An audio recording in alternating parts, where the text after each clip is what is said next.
a jolt and then you'll die.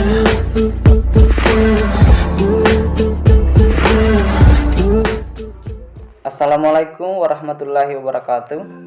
Perkenalkan, nama saya Didol, Stambuk B1B1 19012, jurusan Manajemen, Fakultas Ekonomi dan Bisnis, Universitas Haloleo. Ingin sedikit menjelaskan mengenai sistem dan teknik perencanaan peramalan SDM. Langsung saja. Yang pertama adalah komponen perencanaan SDM, di mana komponen ini terdiri dari 1. Tujuan perencanaan, yaitu menghubungkan SDM yang ada untuk kebutuhan perusahaan di masa depan. 2. Perencanaan SDM yang berperan dalam peramalan bisnis, perluasan dan pengembangan usaha, rancangan dan perubahan struktur, falsafah manajemen, peran pemerintah, serta produksi dan kemampuan manusia. 3. Audit SDM, di mana perlu memperhatikan kualitas kekuatan kerja, penentuan kualitas, daftar kemampuan, perputaran pegawai, serta perubahan secara intern. 4. Peramalan SDM, yakni dipengaruhi oleh tingkat produksi, penyediaan, dan juga pesaing. Pembahasan selanjutnya adalah sistem perencanaan SDM, di mana dalam hal ini perlu memperhatikan hal-hal yang menjadi tantangan dalam perencanaan SDM, yaitu 1. Rencana strategis, 2. Anggaran, 3. Redesain organisasi dan tujuan pekerjaan, 4.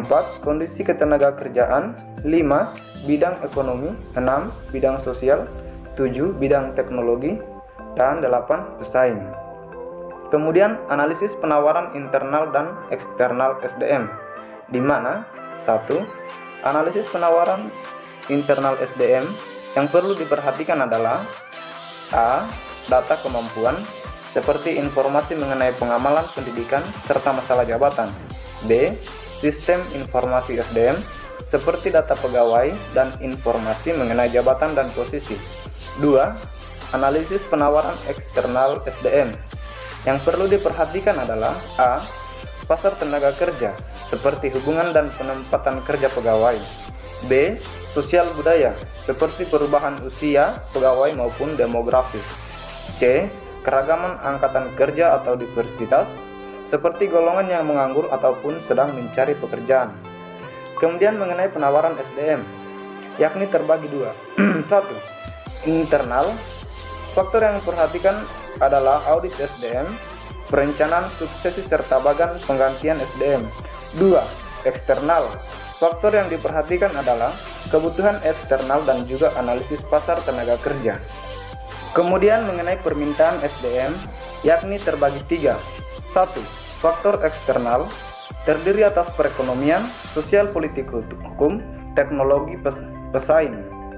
2. Faktor organisasi, terdiri atas rencana strategis, anggaran, unit usaha baru, dan lain-lain. 3. Faktor tenaga kerja, terdiri atas pensiun, pengunduran diri, kematian, cuti, dan lain-lain. Dan pembahasan terakhir adalah mengenai teknik perencanaan SDM yang terbagi menjadi 3, yaitu 1. Pendapat pakar, 2. Tren, 3. Metode lain, seperti analisis anggaran dan perencanaan, analisis usaha baru, model komputer, serta teknik simulasi. Teknik yang dapat dilakukan yaitu 1. Teknik non-ilmiah, yakni didasarkan pada pengalaman, imajinasi, dan perakiraan perencanaan saja. 2. Teknik ilmiah, yakni didasarkan pada hasil analisis data, informasi peramalan, dan perencanaan yang baik. Mungkin itu saja yang dapat saya jelaskan mengenai sistem dan teknik perencanaan peramalan SDM. Lebih dan kurangnya mohon dimaafkan. Wabillahi taufiq wal hidayah. Wassalamualaikum warahmatullahi wabarakatuh.